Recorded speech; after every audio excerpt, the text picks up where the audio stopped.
So it started off with a Twitter post that they have a new dev blog up over on the Steam page for Dune Awakening, all about the art of Arrakis. Now, I have not actually had the chance to go browse through this, so we're going to be doing it right now.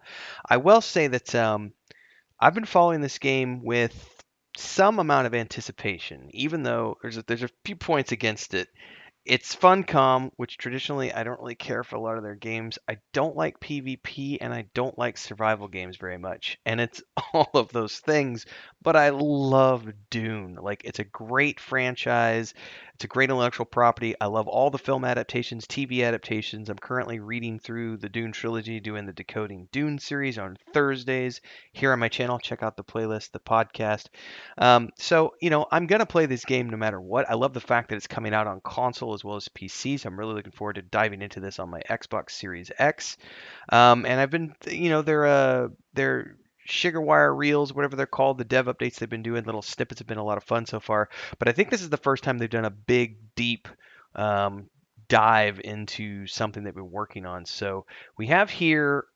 That'll be the thumbnail right there, everybody. The developer update number 1, the art of Arrakis, which is diving into the creation of the planet. So let's just kind of go through here and see what they have for us to look at here.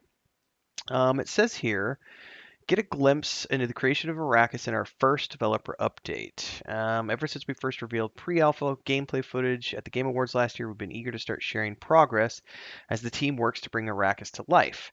Going forward, the purpose of these updates is to include you in all our processes and give you a glimpse of our destination, the most immersive Dune expect. Okay, we're marketing speak right now. Note that in order to create these artists, we must share work in progress. That means everything is subject to change, between now and release. Richard Cotte, tech art director at Funcom, is the one behind all of this. Dun, dun, dun, dun, dun. Our sources we're drawing on to achieve in order to get the size of the world. Our principles for staying true to Dune from an art perspective and tools we use to achieve it. Okay. Our main source of inspiration is the books, principally the ones written by Frank Herbert. Having said that, we draw from everything, including the more recent movie by Villeneuve, and even various real-life locations like the Oregon Dunes, the southern deserts of the USA, Wadi Rum, the Caucasus Mountains, Tassil Niger, and Eddy, and even planet Mars. So they're showing us some actual, you know, some of the screen, some of the actual real life photos they've been using to sort of get inspiration from as to what Arrakis might look like, which is kind of cool. It says here the movie, of course, is also a strong visual reference, such as the ornithopter or the sandworm. And that's, by the way, that's one of the things that I think is really cool about what they're doing here is they have been since the beginning. This is meant to tie into the films more than anything else, and everybody who's behind this, it's all sort of a big swooping project, sweeping project. I may have used the wrong word there. It's a sweeping project. It's just really big in scope in terms of what they're trying to achieve here, and they are trying to make it all look and feel the same between the films and the game. They've also got the Spice Wars game, tabletop stuff, and comic books and everything else. So it's been really cool to watch all this unfold in recent years. It says, for example, in the movies, there's no natural vegetation on the planet whatsoever. However, this is not actually the case for our Dune. And this is where the books become a stronger and essential influence because they give us so much variety and detail through its descriptions and maps.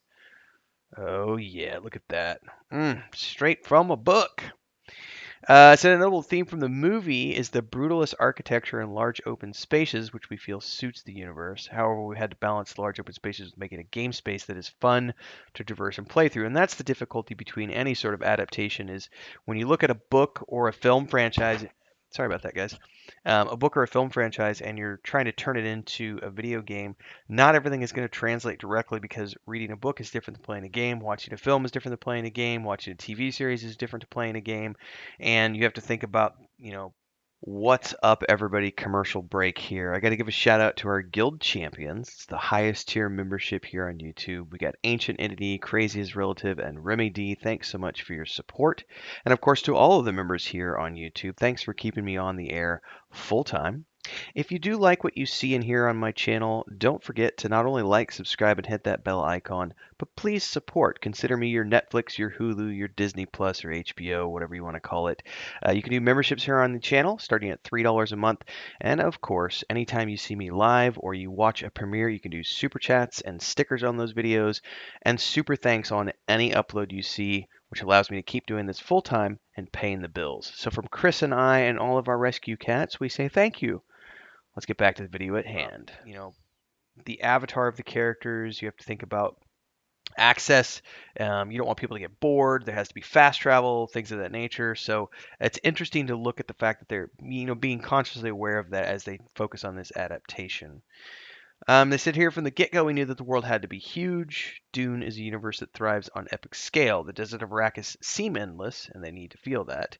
Sandworms are mind-bogglingly huge, large enough to devour man-made vehicles, and yet you stand and survive. So in Dune Awakening, we seek to deliver the awe that lies in contrast between the you and the vastness of a vicious planet. Really good concept art. That's one of the things I've been loving about this project since the beginning is the breathtaking concept art.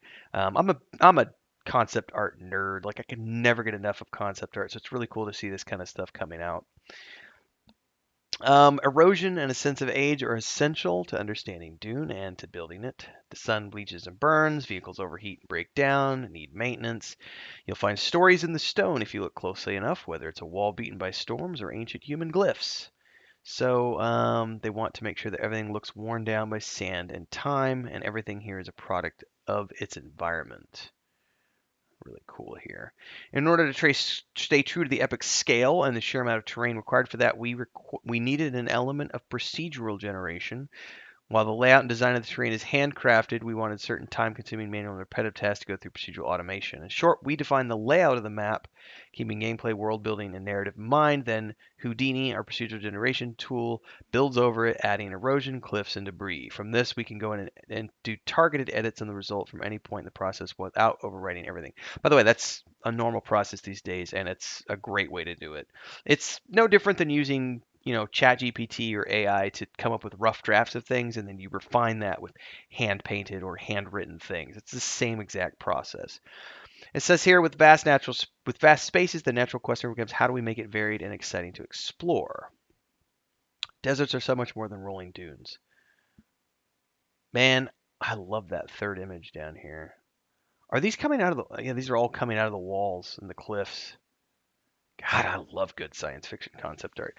To understand the diversity of Arrakis, we need to explain how Frank Herbert built it.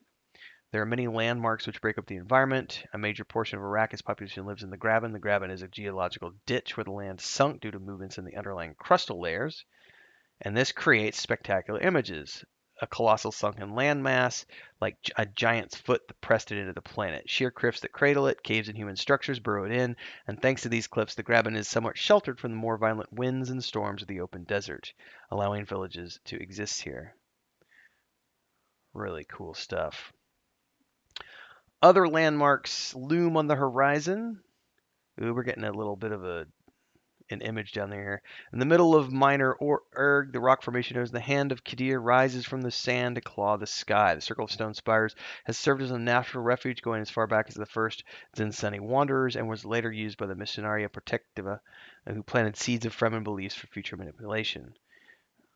That's such a cool looking. Man, I can't wait to play this game. You'll also find human-made points of entrance, such as shipwrecks and ecology labs. With sandworms swarming the open desert, the open haven, the only safe haven for players to build on and not have to worry about getting swallowed up with the scattered rock outcroppings. There are caves and gorges to explore, rock formations and vegetation that cling to survival in the shadows. Players are an essential part of the texture that make up the environment.